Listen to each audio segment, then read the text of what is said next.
Dave, Yes. why doesn't Elton John like lettuce? I don't know. Because he's a rocket man. So You see, because rocket is a form of lettuce. Yeah, and he sings a song called But- Rocket Man. do you have any funny jokes? Well, not so much a joke, but a life update. Since we've last been on the air together, I've been addicted to the hokey cokey. Mm-hmm. But you'll be pleased to hear I turn myself around. Okay. Well, welcome everybody to this very special episode. What? I've also finished my autobiography. Yeah. Mm-hmm. But unfortunately, I got super glue over the cover. Did you? Well, that's my story and I'm sticking to it.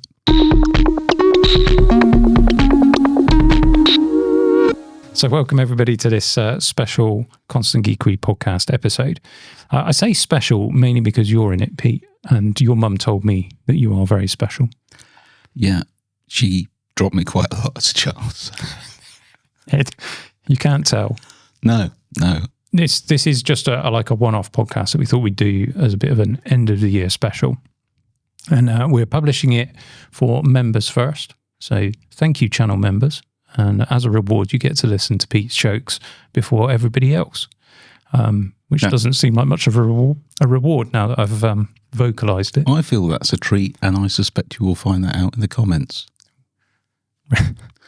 We'll see about that. So on today's episode, the main topics of discussion, we kind of wanted to talk about how 2025 has been for tech, but specifically we have to talk about AI. And I imagine everybody's sick of hearing about AI, but you haven't heard both of us talk about AI yet, so we'll do that, and then you'll be even more sick of people talking about AI. RAM pricing, I feel like we need to talk about that. Not sheep, but consumer memory. And Apple's releases this year, I think we ought to review Apple's progress and give them a score. I'd certainly like to hear your thoughts on that. Do they get a gold star for this year's efforts, and what might be coming next year? I wanted to briefly mention Steam as well, although I have mentioned it in my members' vlogs. I haven't spoken about it on the channel. And maybe some other waffle and other things as time allows. We have all the time in the world, as Louis Armstrong once said. Except that we don't. And neither did he, it turns out. And I've got a drink here, which I realise now, looking at the preview there, is quite in shot. So perhaps I should just turn it around, do some product placement. We're not actually sponsored by Pepsi. Oh, is that a Pepsi? I hadn't noticed. And we're open to it. He lied. I mean, we don't do sponsorships. I don't think I would sell out like that. Yeah. I don't know. I mean, if like Pepsi came knocking at the door and said, Dave, we'll pay you 20 grand to drink free Pepsi. If anyone from Pepsi's listening, then I might give that some consideration. I feel like I'd be obligated to. All I'd say is Wayne and Garth sold out, so we can't really set ourselves above them, morally speaking.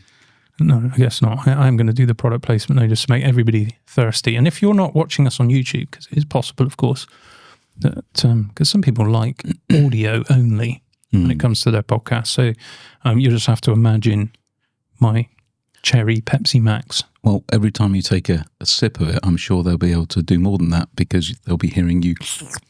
Excellent. That's what everybody wants.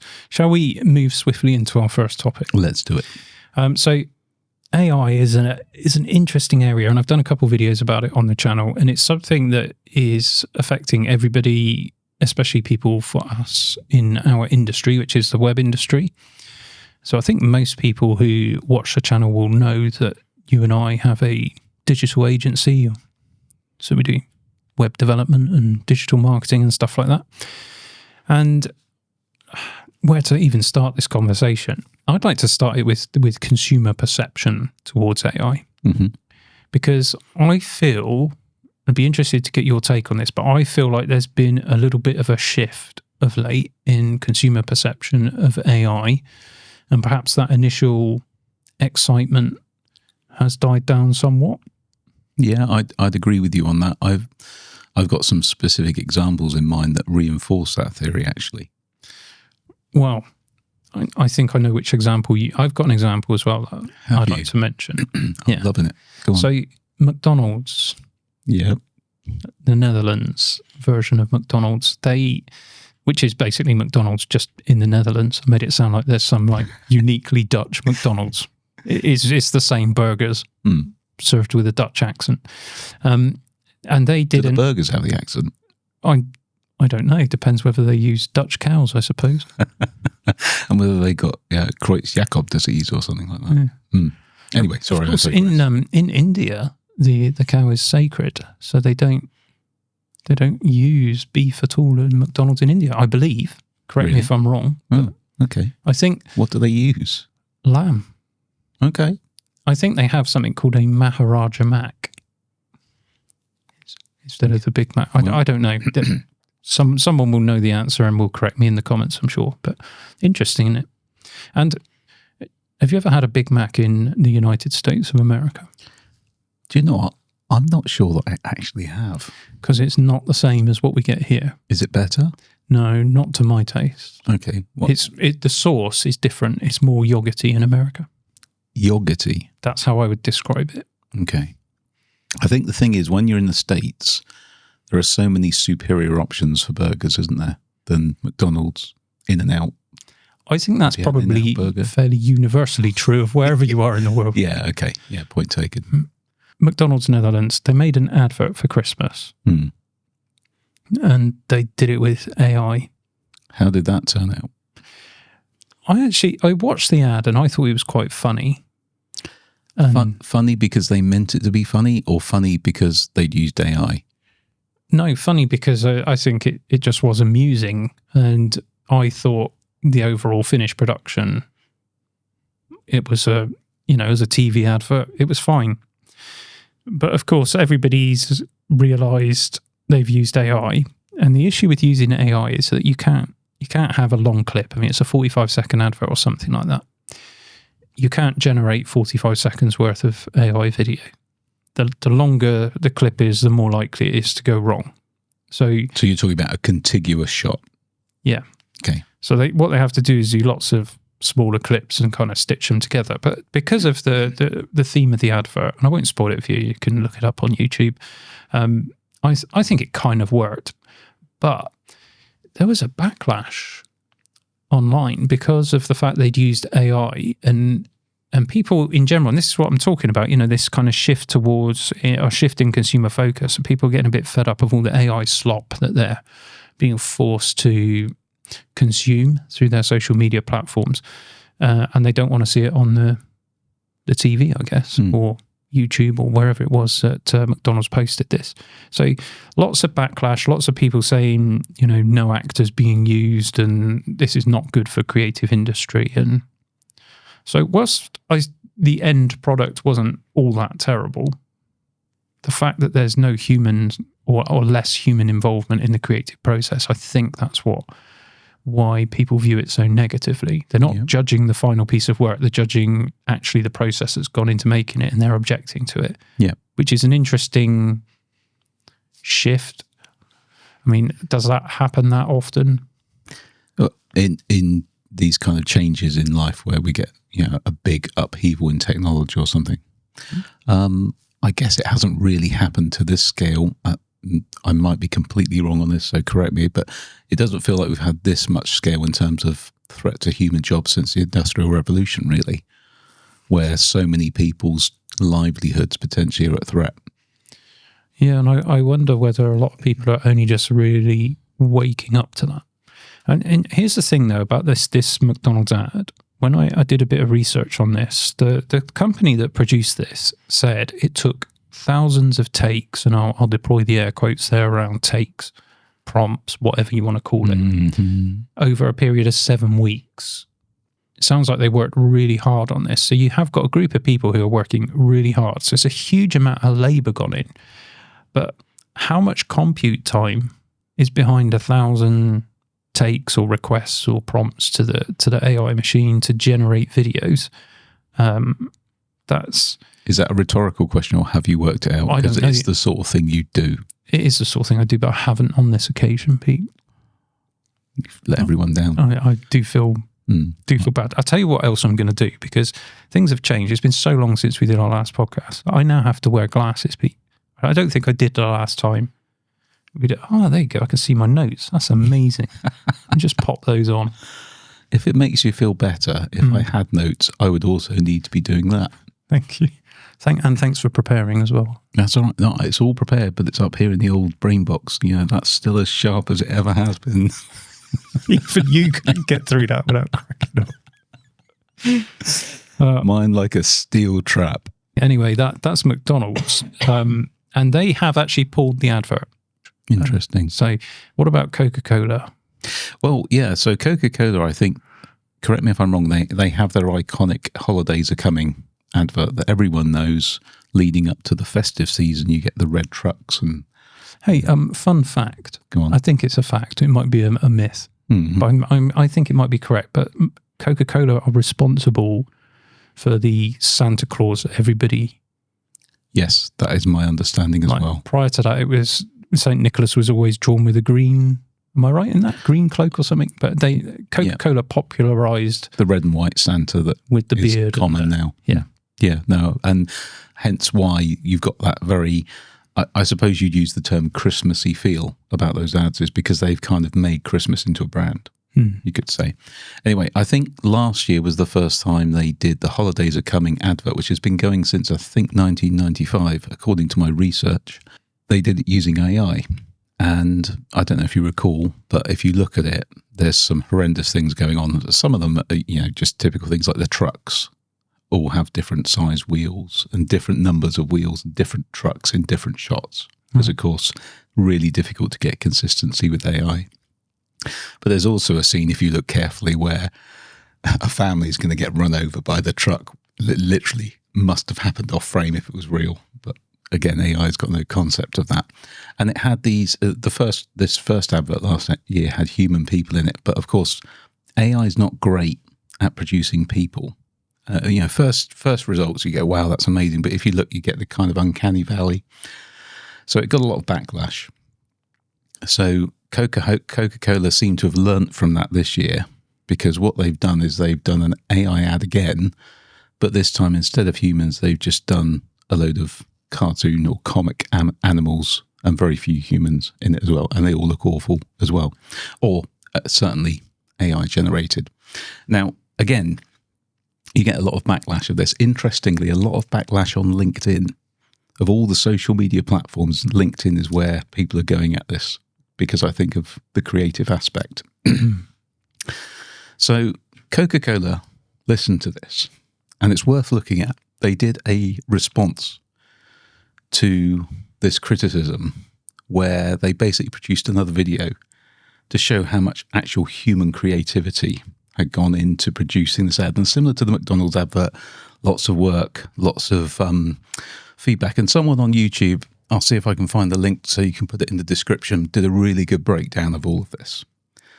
But the response saying, oh, there's all this creativity, we went through all these storyboards and character creation, and this has been generated with AI. Oh, for goodness sake. To the point where it's got all the telltale things of AI, like little characters of these little sort of animal characters with footprints in the snow, but the footprints go ahead of the characters as well as from behind them. And there's literally Po from Kung Fu Panda in one of the shots. And a complete misunderstanding of the animation and 3D modeling process where they're dropping a transparent PNG onto a still frame of a Coca-Cola lorry, but kind of giving the impression that they're animating it frame by frame in Photoshop. So the response to the criticism of the AI and the lack of creativity is to produce yet more AI to respond to it. It feels very tone deaf. And yeah, be interesting to see what you guys think of that. But it does feel like creativity, the soul of things, is being lost by this overuse of AI. Yeah. That's quite depressing, actually. I mean, I guess that kind of segues into my next topic quite nicely, which is human cost. Mm-hmm. I mean, I don't want to labour this point because I've spoken about it before on the channel, but there's the privacy or privacy aspect, depending on which part of the world you're from. It's one of those words, privacy or privacy. But everybody rushing to adopt AI, including companies, including government agencies. And in the UK, quite famously, your local doctor or GP, they're using AI note-taking tools. But these are remotely hosted tools. And it seems to me that nobody's asking the questions about what's happening to my data. And you might think to yourself, well, nobody's interested in what I type into a prompt. But if you actually read the policies of these services, like, for instance, Gemini, what you'll find is that everything you type into the prompt or upload via the prompt can be used to train the model and can be viewed by human moderators at any point. So thinking about this from the perspective of our business, we're thinking about our compliance with things like GDPR. And when we have a company contact us for work and they put us under a non-disclosure agreement, so you might have commercially sensitive information, we don't want to be putting that in the prompts of ChatGPT or Gemini or Copilot or any of these other companies, because you don't know where it's going. And I don't think the average person on the street has really quite cottoned on to how much of our data is being taken and is going to be used by these companies. All of these things can all be linked together. So every piece of data that you give away to a mega corporation gives them control over some piece of you. And corporations are starting to use these things and these tools for stuff like surveillance pricing. You heard about that? No, go on. So you do your grocery shopping and it will look at your behaviors and then put you into a category of spend and adjust the pricing that you see based on that. They want to be able to sell you groceries for the maximum price that you individually are willing to pay for that grocery. And they can do that by looking at your behavior and testing you. Interesting. So there's been some studies into this, and they're seeing that companies are doing this. They might have 4 or 5 different pricing tiers. So the price that you get offered on a product will be different depending on your past habits. So some people are being charged more for the exact same product simply because they're willing to pay for it. So how much do you pay for your Tenor Man? Less than you, I think, Pete. Touché. I've possibly digressed a bit. It's just an example of how we give our data away and we don't think about it. And if the product is free, which for most people who are using ChatGPT, Gemini, they're not on the paid subscriptions. A lot of people are using the free version. If the product is free, and frankly, even if you're paying for it, in many cases, you are the product. Yeah, always has it been the case ever since Zuckerberg brought out Facebook, really. Yeah.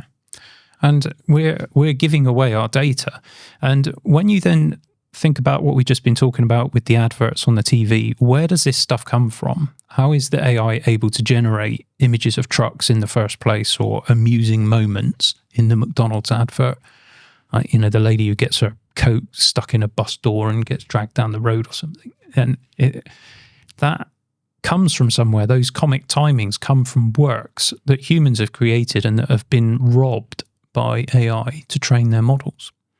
Which means they're probably going to rob our podcasts to do the ultimate podcast at some point. They just need to use just ours for that. Yeah, that's what I mean. Yeah. Right, yeah. No, but you know, joking aside, you do put a really relevant point there. I think a lot of people are starting to come around to the idea that data privacy isn't so much about just someone having a fragment of data on you. It's what they can do with it, how they can manipulate you, and you know how that's morally wrong. Not just in case of the pricing, like you just said, but also in terms of people's creative output. If someone's created something which is then being scraped to train AI, isn't that theft? I think it absolutely is theft if you haven't had permission.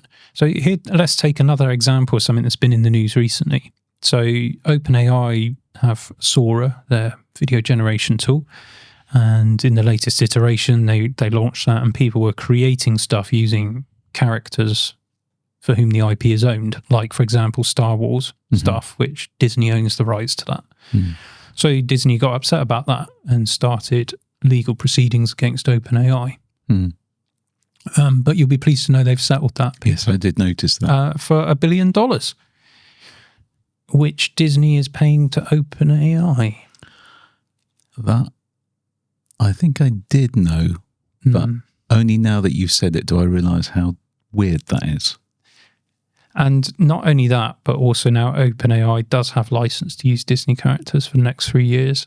Interesting. And Disney has all sorts of rights to acquire more shares and a bigger stake in OpenAI. Basically, it's just yet another thing on the financially creative merry-go-round that is going on in the AI tech sphere. I do think AI has a place. Putting aside the doom and gloom and the nefarious stuff that's going on, which I think is completely valid, by the way, and I am concerned about where this is going on a bigger scale. I think if you just take it in isolation, just like when tools like Photoshop came along and then later, tools that you could use on iPads and pen, that kind of thing, you can use it as a form of creativity, but it is a tool. If you get to the point where it's the difference between dragging a MIDI file into GarageBand and going, look, I've made some music, compared to actually plugging in a keyboard or whatever instrument and composing. It's not the same, and you're taking the soul away. And creativity is something that is so important for us as humans that if you take that away, what's left? Well, that is a good question. What is left? I mean, let me give you an example, just for balance. Let me give you an example of really good use of AI. And that is on the Beatles single that got released, was it last year, Now and Then?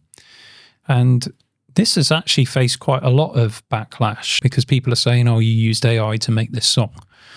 And it's like, yes, they used AI, but they didn't use AI to generate anything. This was a song that John Lennon recorded as a demo.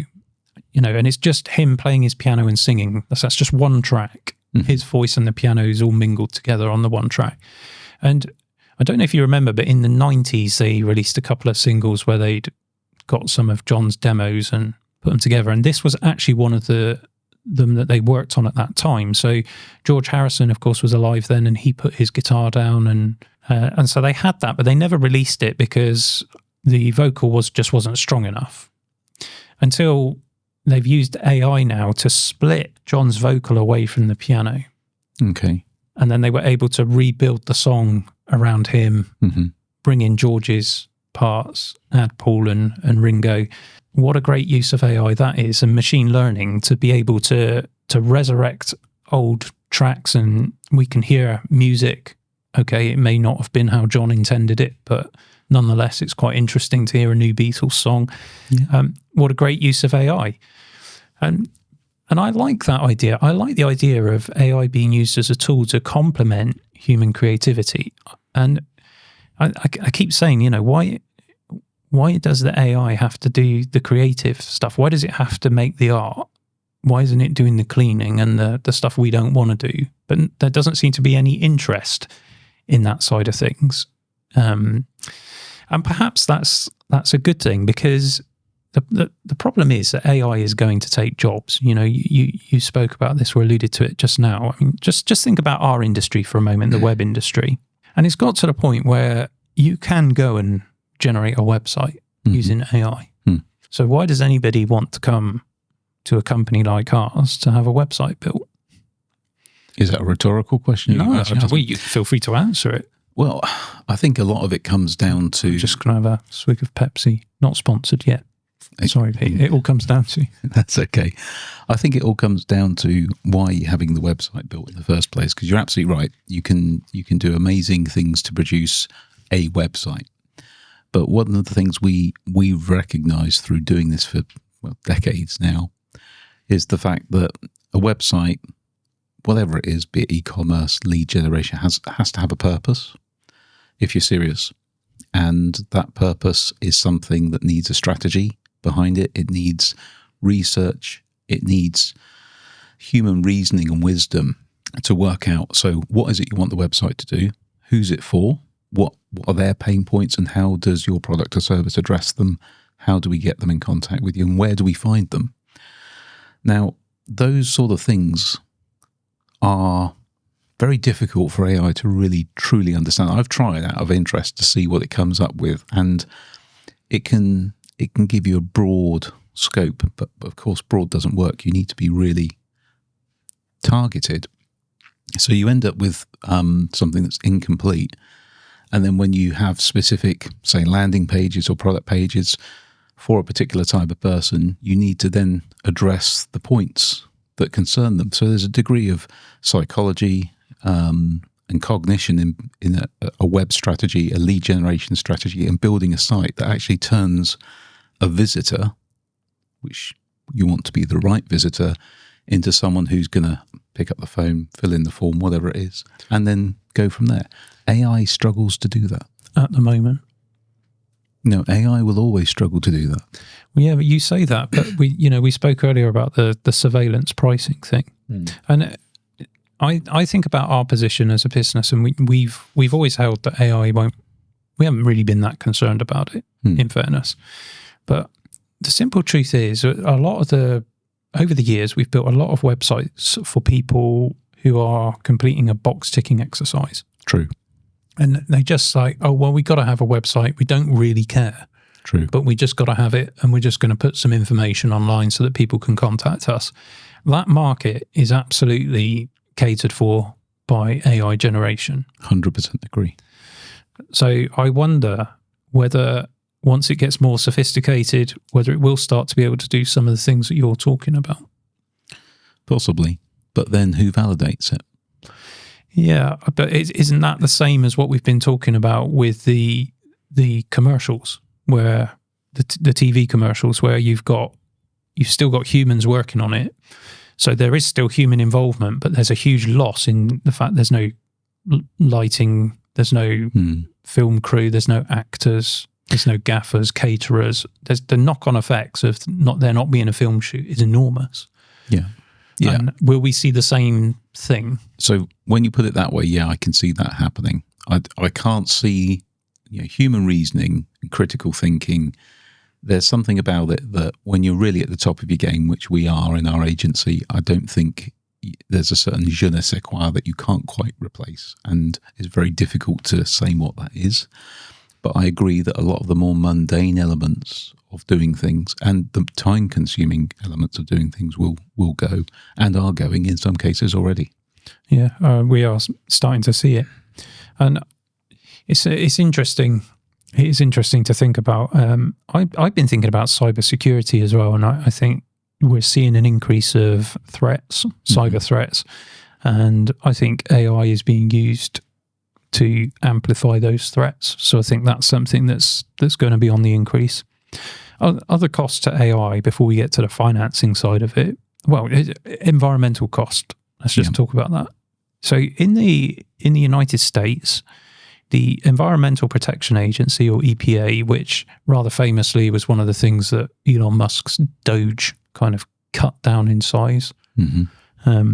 Conveniently, right before he whacked up a data center running on gas generators. But yeah, obviously completely unconnected, those things. But it would seem that the EPA have actually been given a mandate to not get in the way of data center and AI production, which is amazing, isn't it? I mean, think about those gas generators that are being used as those things, because there's not enough power. Yeah. So they've got to supplement the power, so they get these mobile gas generators in. And the byproduct of burning gas like that is nitrous oxide going into the atmosphere, particulates, which cause cancer, and formaldehyde. Oh, nice. Yeah, delightful, isn't it? And there's a lot of talk as well about potable water being used to cool data centers, which is also not entirely accurate. I mean, there are some data centers that use evaporative cooling. Most of them are closed loop. But nonetheless, there are AI data centers that are drinking water, basically, and that then has to be prioritized over other uses of water, like, putting out fires and that kind of thing. Or, drinking. Yeah. Flushing. But lots of people will argue this lots of different ways. So and some people will argue that there are crops being grown that use far more water than data centers do, et cetera, et cetera. But there is an environmental cost, is what I'm trying to say. Not trying to start any arguments. There's an environmental cost to running data centers that have literally hundreds of thousands of GPUs. They take an enormous amount of power, and you'd like to think that power is being used for something useful, not for generating slop that nobody really wants to watch, and not for taking away income from people who work hard. That's a big cost, isn't it? It is. It's when you're assessing anything, and often in life we face things where it's the lesser of two evils, isn't it? We have to make a choice. So if your AI data center is being used for some good, demonstrable good for society in general, at a cost to something else that is needed in society, you have to weigh the two up and go, well, which one's going to be the net gain? And that's what should be happening. But it does feel like these data centers are being used largely for, well, making sure that someone's, chat agent doesn't lag in California or, well, whatever it might be. So the financing side of things, I think, needs talking about. It's very difficult to discuss any of this without getting into the area of politics, which I really don't want to. We've always said on this channel we don't talk about politics, and we don't get involved. Everyone's free to have their own opinion on that. So we'll just try and keep it to statements of fact. But it does seem that there's some oddities going on. I mean, if you take OpenAI, for example, I think they're losing something in the order of $20 billion a year at the moment. Mm-hmm. And yet people are falling over themselves to invest money, or in the case of Disney, just to give away the thing that makes Disney special. Yep. And don't really understand that. All about money. Kind of feels like society generally, we do seem to be living in a time where money is being funneled to just a few corporations. Yeah, it does seem that way. And AI seems to be a great way to also do that. Mm-hmm. And you've got this kind of circular financing business going on as well, which doesn't make any sense to. So explain that for the benefit of those that may not be aware. Well, you've got NVIDIA, for example, might say invest in OpenAI, and then OpenAI will use that same money to buy more stuff from NVIDIA. Okay. But it's more complex than that, and there are other players involved like Microsoft, Oracle, AMD, and all of these companies. They're all kind of giving money and stocks and shares and other things, and you sort of question whether the money is actually changing hands. It just beggars belief. It doesn't make any sense at all. You've got OpenAI going to the US government asking to be underwritten to the tune of $1 trillion, and it's like, but you're losing $20 billion a year. We're talking about scales of enormity here that we struggle to comprehend. The difference between a million, a billion, and a trillion is gigantic. It does remind me of a little humorous story from when I was an apprentice many years ago now, where on a Friday afternoon at lunchtime, you'd often used to go down the pub or the bar, as you might say in the States. Anyway, one day in the office, it's like, right, lads, we're all going to go down for a lunchtime pint. And one of the other apprentices there says, I'm not going to come today. And my boss says to him, why is that? And he says, I haven't got any money. He says, all right, I'll lend you 20 quid and to the end of the month when you get paid. It's like, oh, okay, yeah, all right, I'll come. So they go down the pub. They get to the pub. Then the manager buys all the rounds anyway. So he let him 20 quid to buy a beer at the pub and bought him a beer anyway. Okay. That was nice of him. It was nice of him, but it kind of defeated the point that he'd given him money for something, and he kind of then paid. It's not quite the same, is it? Now I think about it. It's just, I'm trying to do the mental gymnastics to relate that to what we were just talking about. Anyway, buy some of my chips, Dave. Buy some of my chips, and I'll invest in you. In fact, here's an investment of £1 million or £1 billion to your business, but I'd like £1 billion back for some chips. Yeah. I think we did have some chips that day as well, actually. I was thinking it was a pint, some chips, maybe a pie. And for the Americans watching, when we say chips, we mean fries. But big, fat, chunky fries? Fries. Delicious. I think it's a little bit more complicated than all of that. It might be the case that OpenAI uses the money NVIDIA gives them to buy data center time from another company that is then buying NVIDIA chips. It's that kind of like circular thing. Yes, the merry-go-round of Can I say corruption? I don't know. Who knows? I do have a question, though, on the public finances of this. Okay. So, and this is a public finance question. Doesn't matter where you are, the same kind of principles apply, right? And it ties back to what we were saying about workers earlier. So, say you've got someone, a worker, and let's say they're paid, I'll use dollars, $50,000 a year. Okay. In most countries, what will happen to that $50,000? Will the worker get all the $50,000? Well, no, there'll be some going in taxes, some goes to healthcare. Yeah. Plus, then what they get, they'll spend and pay tax again. Yeah, right. Okay. So that worker produces tax and other wealth that goes into other parts of the economy. Okay. So now a scenario where that worker's job is replaced, let's say entirely by AI, some kind of AI. So that AI is now doing the job of someone who was previously earning $50,000 and contributing some of that to the economy and the public finances. So what happens when you scale that up to millions of people? How do things get paid for? You know, the infrastructure that we rely on in the modern world that is normally taken care of by taxes. Yeah, I see what you're saying. So we're basically, again, it comes back to the funneling of the wealth to the corporations who will then rent us. They'll go and fix the roads and then rent them back to us probably. Quite. And what's interesting as well is a lot of these data centers, how are they being funded?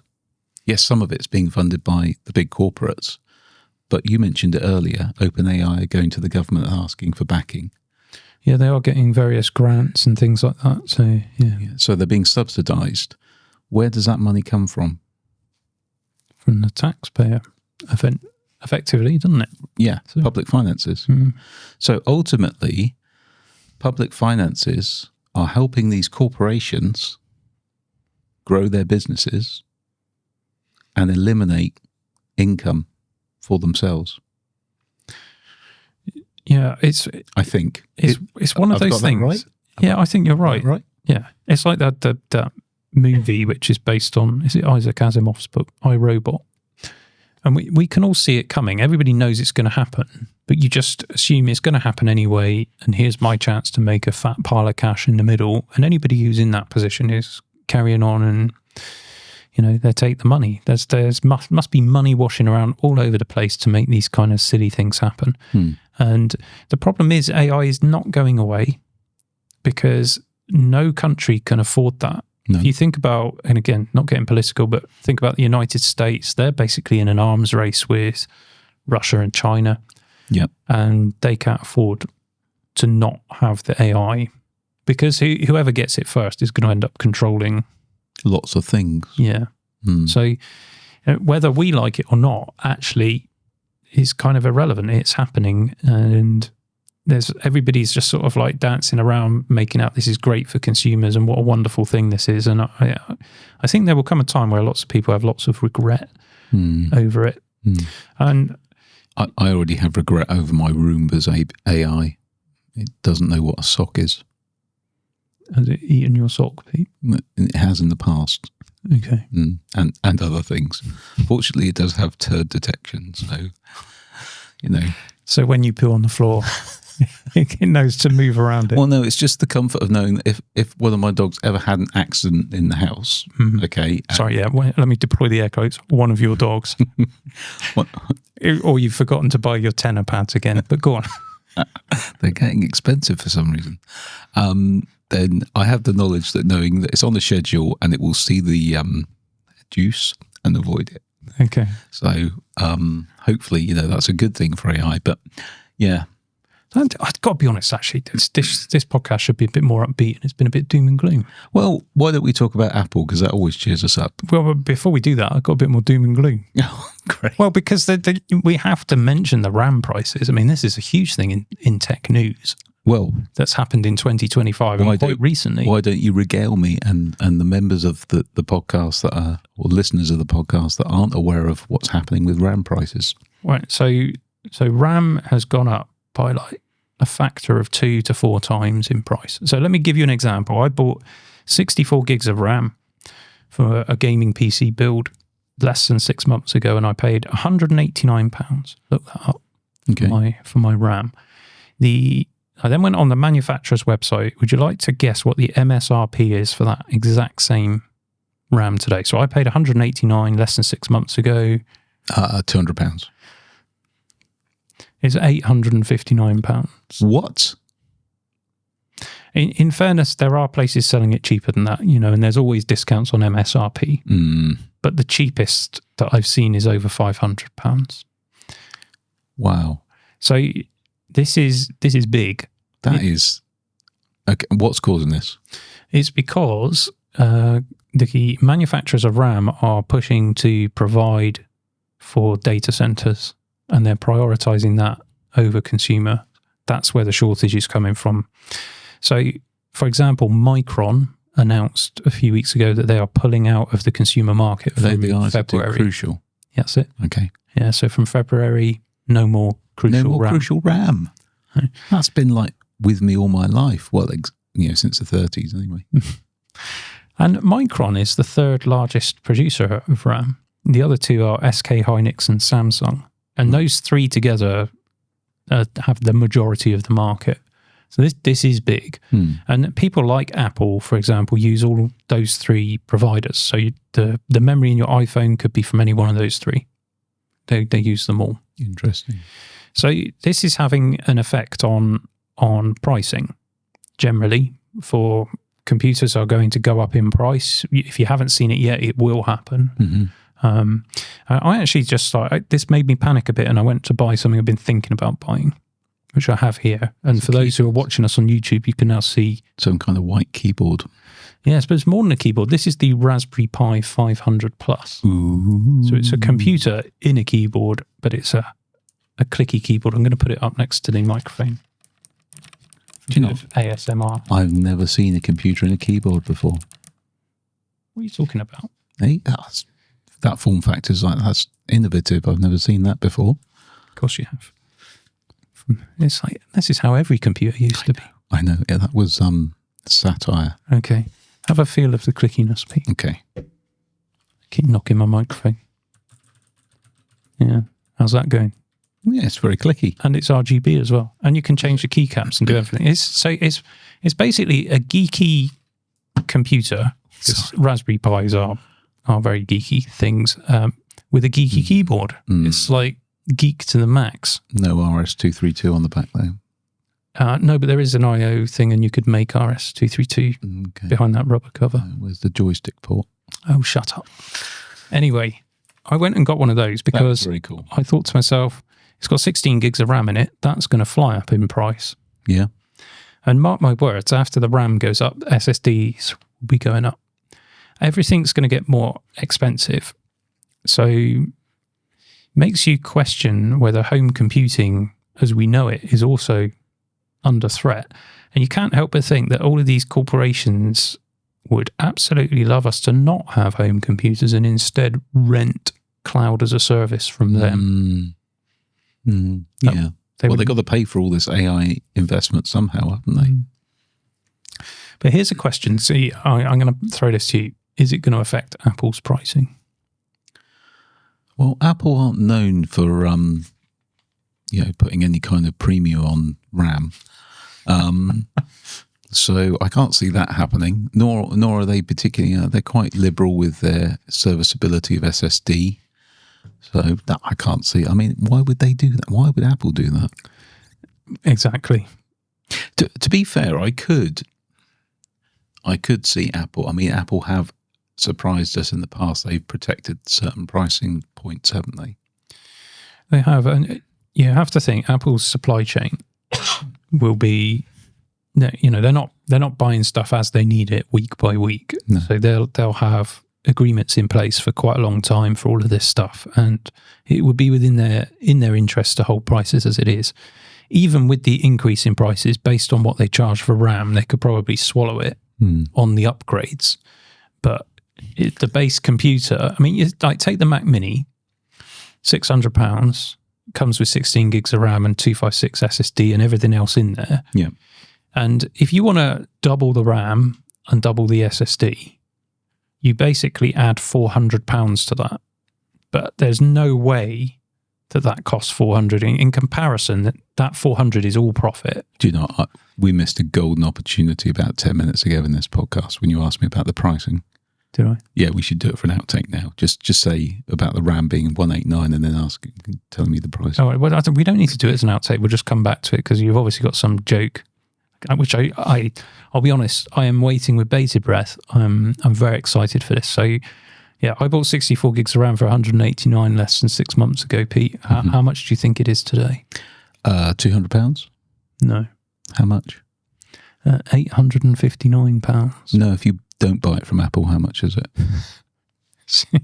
that would have been quite funny. If only you'd have thought of that at the time. Yeah. And we didn't have to, go back if and you'd trot have it given out. me some notes ahead of time so I could have given it some thought. What, like, say, emailing you the previous week? Yeah, that would have been... Who uses email these days? If you'd slacked it to me, I wouldn't have seen it either.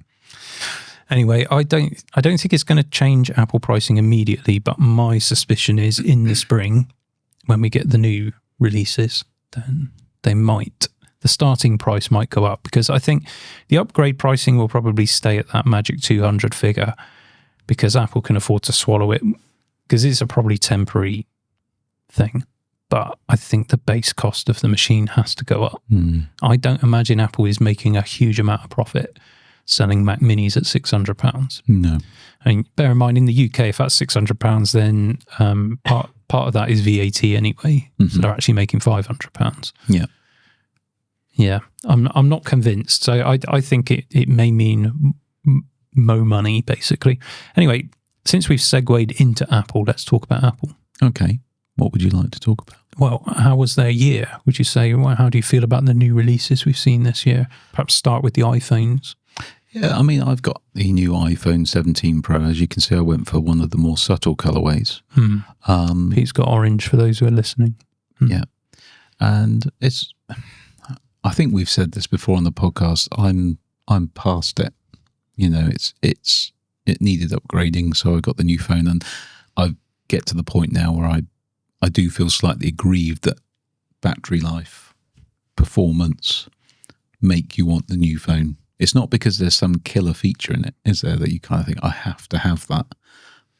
The camera's slightly better, the battery's slightly better, but I mean I don't dislike it. I like the colorway. I like it, the fact it's a bit lighter. I do like the cooling. So something I have noticed is I do a lot of travel for work, as you know, often using Google Maps to drive somewhere. And I have a wireless charging area in my car. And what used to happen with my previous phone, which is an iPhone 15 Pro Max, is it often used to get really hot when it was using the GPS and charging. And then you get super laggy. Yeah. Whereas I've noticed you do not get that with this. So that is welcome. That is one good thing about it. What I have noticed, though, is things like Siri has got progressively worse. It doesn't seem to want to play properly with WhatsApp a lot of the time. I've turned off Apple Intelligence on this new one because it's just pants. So imagine turning it off makes no difference whatsoever to your life. None, no. The word intelligence is frankly, a misdescription.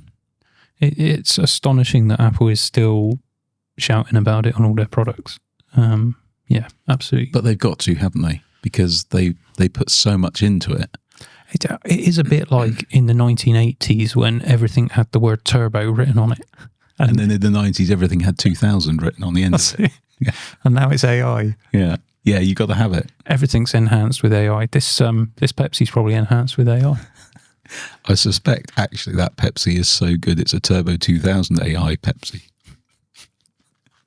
I am trying to time this so that at some point he sprays his Pepsi everywhere. That would require you to make me laugh, Pete. Yeah. I got to say, so I went with the 17, the normal Pro size again, not the Max, which is what I had before. I had the 15 Pro, and I got to say, it's not that I'm disappointed. It's a good phone, but I'm not like excited by it either. I think like you, I am a bit past it all.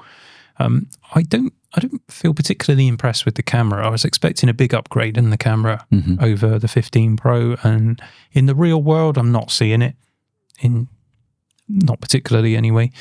And it does feel like the old phone. And I think part of that is these chips are so flipping fast that they're beyond what the phone can use for most of its everyday tasks. So unless you're doing something unique, you don't really get a sense of that performance. And therefore, it just feels like the last phone that you had. Yeah. How do you find the phone call you make on it? I don't have any friends, Pete, so no one ever phones me. Okay. I just get sales calls and I can't hear what they're saying. Oh, they're so annoying these days, aren't they? Absolutely a nightmare. Somebody, and I'm not like pointing fingers or anything, because I don't know who it was, but somebody, like maybe for a laugh, has like given my phone number out. So I'm getting an absolute barrage now of sales calls every day. Yeah. Can I make a suggestion? Why don't you put your phone number in this video and in the description to say, people, please do not call this number. Yeah, that'll work. That'll help. Yeah.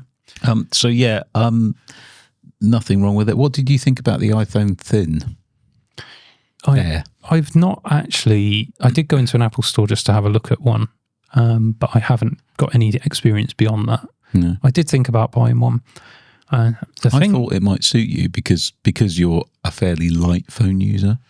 Yeah, but even then, the reason why I did the change, because if I'm honest, the biggest regret I have about changing the phone, I mean, the company pays for it. I don't pay for it personally, but if I was paying for it personally, I would have probably taken it back and just paid for a new battery in my previous phone. Interesting. And just kept that for longer because, you know, they can run for a long time. And it's what, 90 quid to change the battery? Something like that. You just take it in the Apple store and they'll change it for you and it'll feel like a new phone again. Do you know what this feels like? A Nokia Windows phone with this. I'd rather have a Nokia Windows. I know you would. You're still not over that. No. It's typical Microsoft, isn't it? First they ditch, they just ditch everything, don't they? Them and Google, they love to start things and then just abandon them. And now it seems like Microsoft is abandoning Xbox, but we'll come back to that. iPhone 17 Pro, meh. But I think iPhone 17, now that was a good value phone, isn't it? Yeah, I'll give Apple a gold star for that one, definitely. Wow. Yeah. That's high praise coming from you. Well, think about it. It's the same price, more or less, isn't it? £800, but you're getting twice as much storage. Or is it the case that it's the same price as the one that used to have 256 storage, whatever? But it's got 256 gigs of storage, but you get 120 hertz on the screen. The camera is very good. It's just a great all-round phone. And honestly, it's lighter in the pocket than the Pro. It's not as ugly.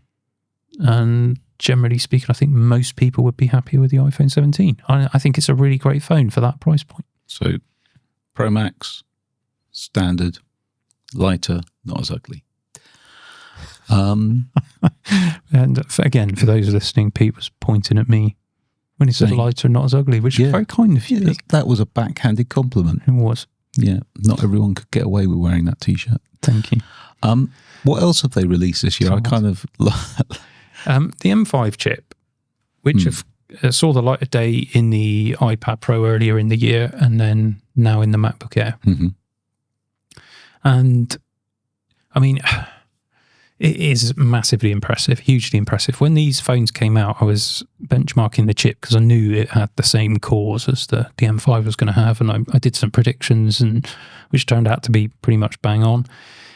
You're talking about this, a standard M chip, which has the fastest ever single core performance, Mac and PC, I believe. I can't find anything that's quicker. Right.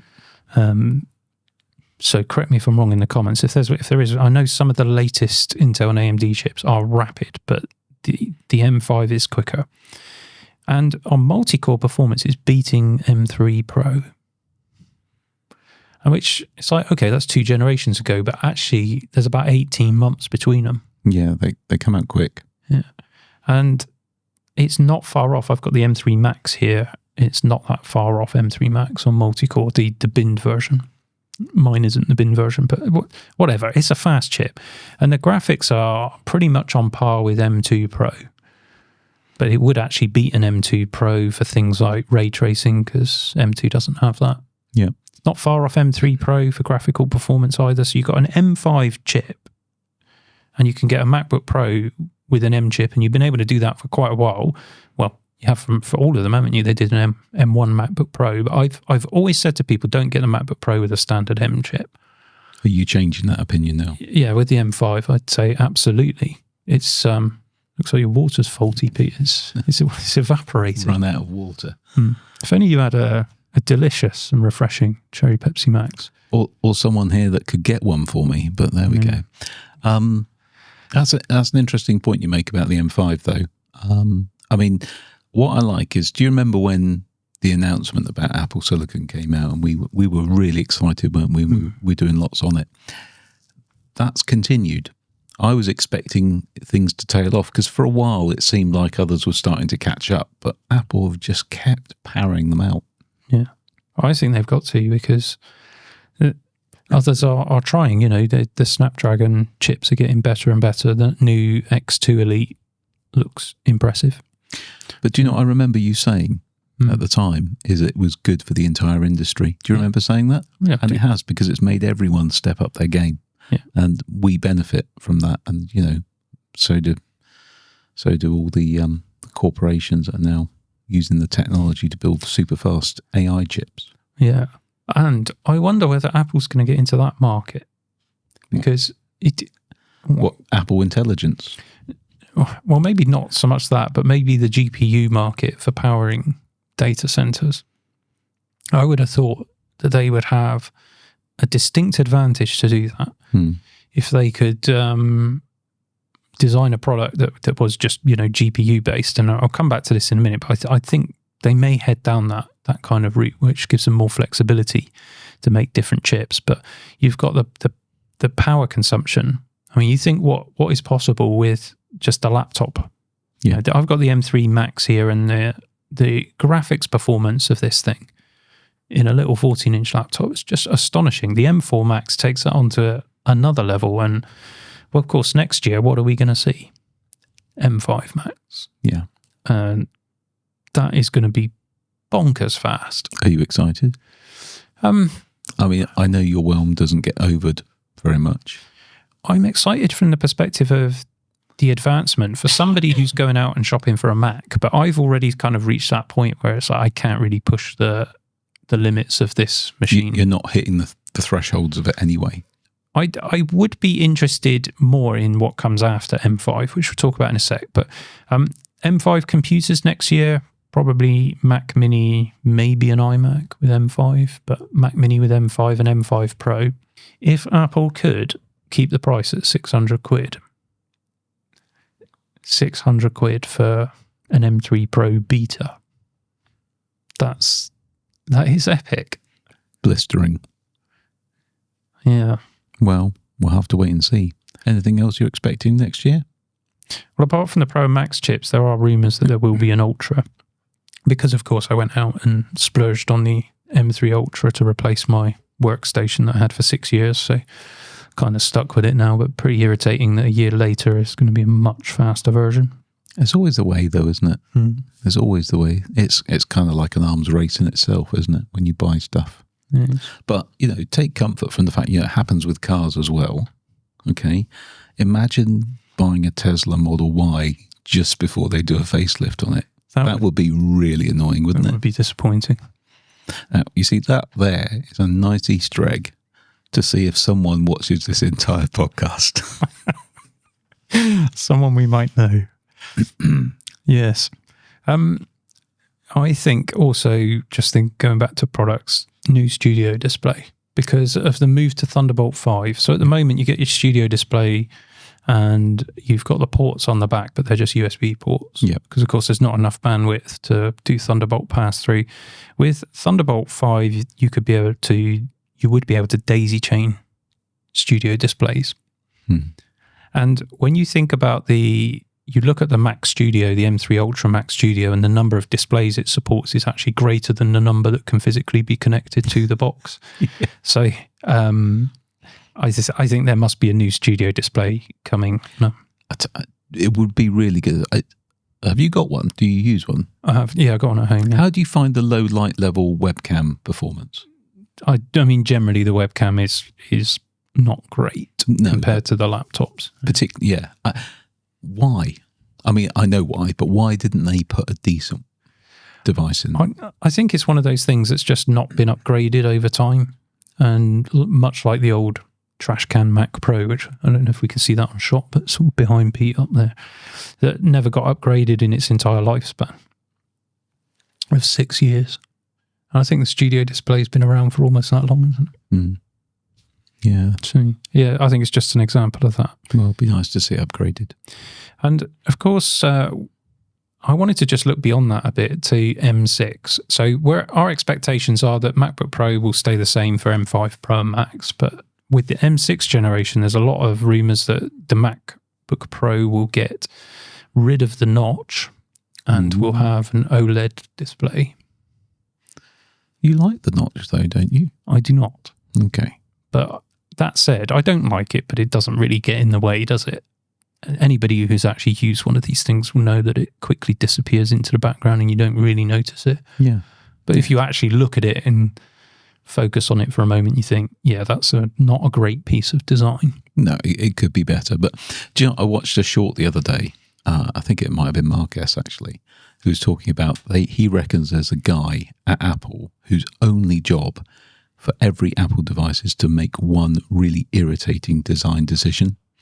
So, for example, where the button is on the Mac Mini and the charging port for the Magic Mouse and so on and so forth. So maybe the notch is one of those. It could well be. Yeah, interesting. Let's just mention M6 for a moment, because there is, of course, rumours that Apple will not just move to a smaller process, so the 2 nanometer process, but also move to a chiplet design. What's a chiplet design? So at the moment, I think what you would probably call Apple's chips a monolithic design. Mm-hmm. So they have they design the entire chip in one thing. It's an entire system on chip. Yeah. And with the standard M chips, you can get, the physical size of those things is quite small. So you can get a lot of them on a silicon wafer. Mm-hmm. And because it's smaller, your yield is higher. Something like, don't quote me on this, but maybe 85% yield. Okay. So across a wafer, you get that many usable chips.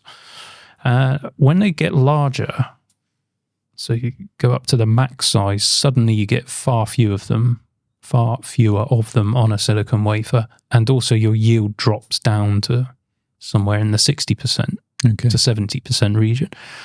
So the bigger the chip gets, the more chance that something goes wrong, mm-hmm. and so your yield drops, your cost goes up, and also it takes up more of the wafer, etc., etc.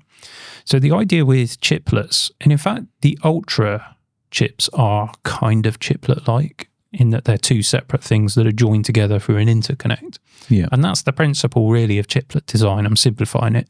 Okay. But you can make all the individual components as individual chips, and then you connect them together onto a single substrate.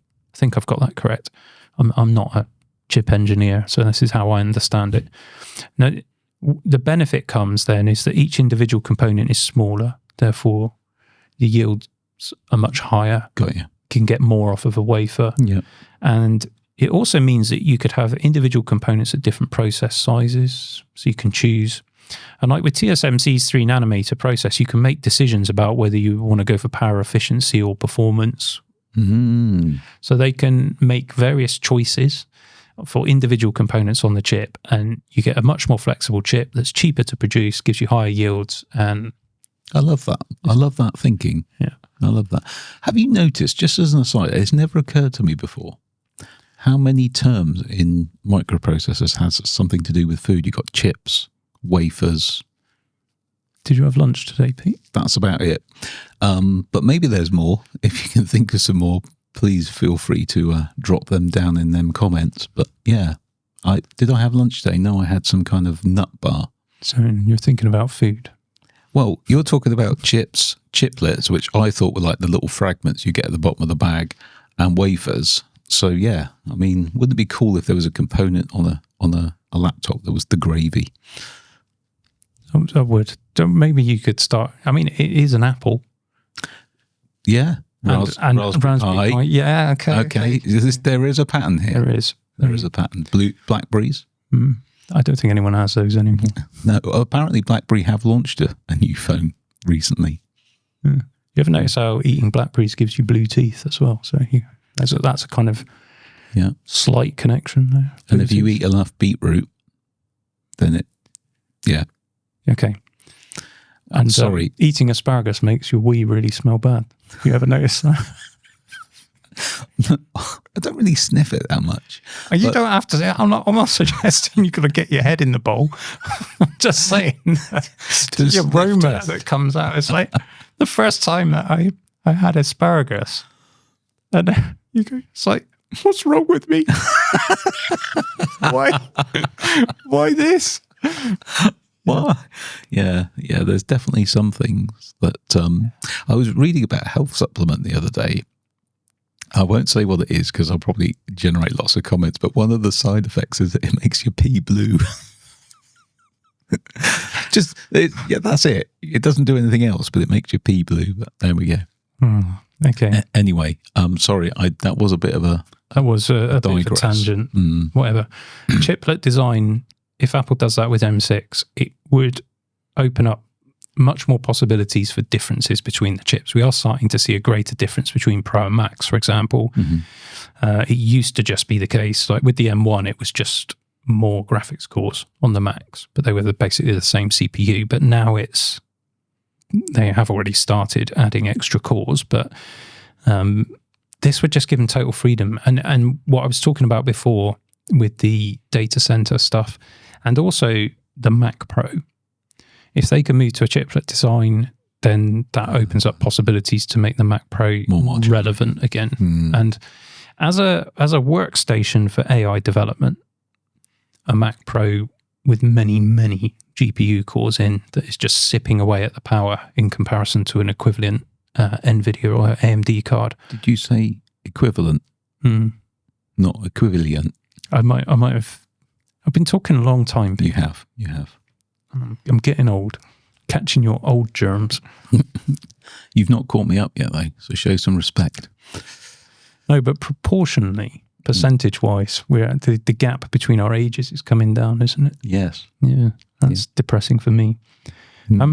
Well, the time is standing rather arrogantly at well over an hour, so let's just touch on the Steam machine.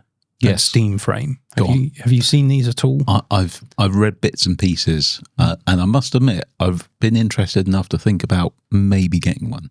Excellent. See, I think you're probably in the ideal sort of target market because you're probably not the kind of person who would take the time to build a gaming PC. Not these days. But you would quite enjoy an occasional game on something that's decent.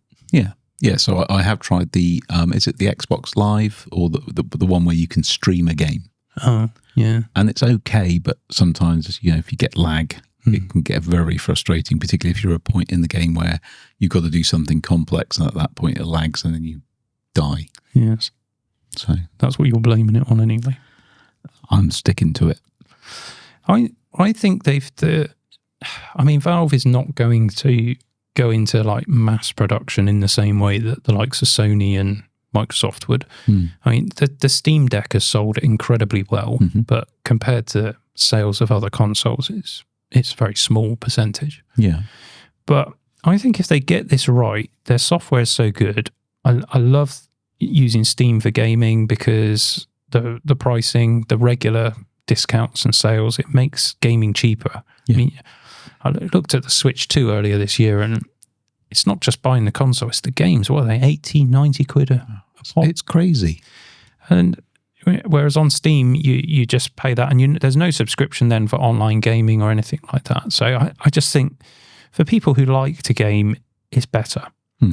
And they've set this thing up, this neat little computer that looks to be smaller than the current Xbox, and will be able to 4K game at 60 FPS for sort of medium settings with a bit of FSR in there to generate a few extra frames.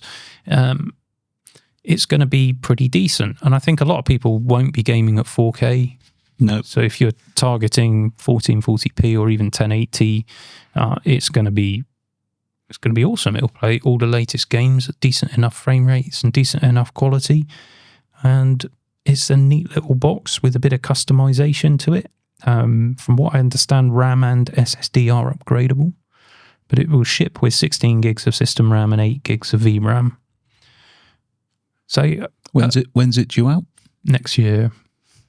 They haven't given specific dates, but the thing exists. I'm starting to get a little bit excited then. Yeah, and I suspect it'll be like Steam Deck, where you've got to kind of join a queue and you'll be waiting a long time. It's going to be popular. Everything like that now? Because it takes the risk. I know the answer. It takes the risk out of it, doesn't it? Yeah, they know people want it before they make it. Maybe we should announce a console. And get a queue if people would be interested. We could engineer a console and take everyone's feedback and just do the ultimate console or something. And people can be in a queue for it. We could do that with all of our experience in designing games consoles. You mean? It's about defining the product, isn't it? You get other people to actually put it together for you. Maybe we could get Gemini to generate some schematics for us. Some renders to start with. I can't see anything wrong with that. No. It's an interesting piece of timing, though, because Xbox does seem to be backtracking. I mean, somebody pointed out to me that they hadn't even done any Black Friday deals this year. Really? No Xbox Black Friday deals. All the Xbox exclusive titles are now available, or are starting to become available on PlayStation. So Microsoft has kind of given that away. What do you think the play is? I think they don't make any money out of it. So, and games now cost a fortune. Yeah, these to make, to actually produce. Yeah, and years of development for these top mainstreams or AAA titles. It's not like the good old days when we were kids, where someone would like bash out some code on a Friday afternoon, and it'd be, on a cassette in loading onto your Spectrum the following week, kind of thing. Yeah, those were the days. You really are showing our age now. Yeah. Yeah. Do you remember the E.T. game? What, for the Atari? Yeah. I've got it. Oh. I've got it over there. I was going to make a video. I was going to make Erin play it. Oh, you really should. Yeah. You really should. It is awful. Did you get it out of landfill? No. I got one that bizarrely looks completely factory fresh, almost like no one's ever played it. Really? Wow. What a surprise. For the low price of free. I am going to do a video about that, so I won't spoil it here if you don't know the story of E.T. on the Atari. There's probably a whole series of games you could get Erin to play that she just won't understand it. She won't understand it at all. No. Yeah. Well, okay. Let's. I will watch that with interest. Yeah. If I ever get round to it, I bought the Atari over a year ago to do that. So at this rate, it'll probably never get done. My final topic that I put on my list for today was to talk about fanboyism and gear acquisition syndrome. But I feel like this is too big a topic to tackle in this podcast. Well, look, I wouldn't be. I know we said this was a one end of year special, but I wouldn't be opposed to perhaps doing another one if you would like. Okay. Well, we'll let the audience, because I have been doing these with Erin. So we'll let the audience decide who is the superior podcast partner. Yeah, but they'll do that based on aesthetics as opposed to intellect. And then you'll get chosen. Exactly. I'm lovely to look at. I think it'd be kind of good to do some podcasts. I think the challenge that we've always had with podcasts is doing it on a kind of regular routine. It just doesn't fit with our business and lifestyle. So unfortunately, we always seem to fail. But maybe we can do one in the new year, and maybe a sort of once a month type schedule. Maybe that. Something like that. And we could bring back some of the old favourite stuff. Do you remember Pete Eats? Pete Eats, I do remember that. We had a kind of Dayv Eats because Erin bought me a vegan hot dog. Did you ever see that? Oh. I I wished that she hadn't. In fairness, though, I did make her eat one as well because I thought that was only fair. And how did that work out? She did not enjoy it. No. I probably best not to get me started on plant-based food that isn't a plant. Well, you say that, but I'll tell you what, we went out for dinner with some friends the other day, and it was a Sunday, and I just wanted a burger, and this restaurant only does a plant burger on a Sunday. Why? I don't know. But Sunday, we don't have any meat on a Sunday. I'm going to have to just have the plant one. But Sorry, I've had plant burgers before, and I actually quite like them. And I have to say, this also was very good. The thing about a burger is that you don't eat it on its own, generally speaking. True. It's a combination of textures and flavours. And really, when you eat your burger, it's more about the juiciness and the cheese and the sauce and the other things that are in there, I would say. If the meat's inferior, I'd agree with you. And I think most people wouldn't know that they were eating a plant burger. They are that good now. You wash your mouth out. Yeah, I think it's true. Well, I think it's true. Not everybody is a connoisseur of meat, and not everybody wants to eat meat either. I do respect that. And we used to have a really good vegetarian restaurant in the local town. In fact, it was renowned. Quite famous celebrities used to come and eat there. And sadly, it's no more. But that food was amazing. So I have nothing against it other than the comedy value. I'm all about mocking things because it's funny, not because I have a particular view. I feel like we ought to go out somewhere and get you a plant burger at some point. Seems like such a waste of time. Why? Well, because I could be eating meat, but I think you would enjoy it. Oh, okay, challenge accepted. I did draw the line at vegan cheese. It had to be real cheese. And I typically, when we have plant burgers at home, because my wife does get them from time to time, but we usually put bacon in as well because the vegan's kryptonite. Well, for us, it's everybody's kryptonite. Sorry, vegans. Much like toast. What is it about toast? When people put a piece of toast in, it doesn't matter. You could have just had a 5-course meal and be absolutely stuffed to overflowing, but someone will pop some toast in and you'll think to yourself, God, you know what I fancy right now? Oh, a piece of toast. Yeah. Have you ever had the disappointment of getting some really nice bread and making some toast and then realising you're out of butter? That's the worst. What do you do in a situation like that? Well, eat it dry? No, you just don't have it. See, that's interesting, Nick, because it's the toast that smells so good, not the butter. Yeah, but it smells amazing, but tastes on its own without the buttery accompaniment. It's not the same, is it? No. There you go. I would say ultimate toast experience has to be a well-toasted slice with butter and Marmite. Marmite, yeah, that's a good thing. In fact, I'd say in life there's many things that when you combine, that's where they're at their best. When you say, I mean, I'm like the butter to your toast on this podcast. Right. Good. Where's the Marmite? She's not here today. Yeah. Anyway, I feel like that's probably a good point. Good point to finish. End. So, yeah, was that a good podcast, Pete? Or did we just spend a lot of time being old men moaning about the way things are changing? I think Jeremy Clarkson, James May, and Richard Hammond made quite a good career out of being old men. So I'd say we put it out there and see what people think. Yeah, very interested to know what you guys think about all of these things. Is it starting to concern you, the whole AI thing, the way that money seems to just be getting siphoned from the working man and put into the coffers of trillion-dollar corporations? I mean, what is Apple worth now? I distinctly remember its stock price tipping the $1 trillion point, its market cap. I've got a funny feeling they're like 4 times above that now. If only there was some way I could look it up. If only there was like a Google. The question is, can you type it faster on your iPhone 17 Pro Max? Not when I'm in airplane mode because I'm in the podcast. That was kind of you, Pete, to turn off your notifications. I would just, let me have a look at Apple market capitalization. It is $4 trillion. Wow. 4 trillion. And they're not even, were they the first company to go over $1 trillion? I believe they were. But they're certainly not the only one. Not now. But this is what happens, isn't it? We're in this inflation arms race where the value of money is just growing so exponentially. If you look at what a dollar bought you in, say, 1923 compared to what it buys you now, and the rate of the change, it's kind of gone. I mean, there was a jump when they went to fiat currency, but it's just gone, and that's just a reflection.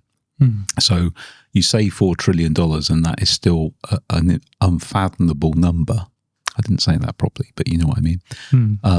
But a dollar isn't worth what it used to be. So no, but I mean, it's mind blowing. I just looked up Nvidia's, and they're at 4.3 trillion. Wow! So they are. Where will it end? They're the most valuable company in the world, and that's all off the back of their GPU stuff. That's why I was saying I think Apple wants in on that. Yeah.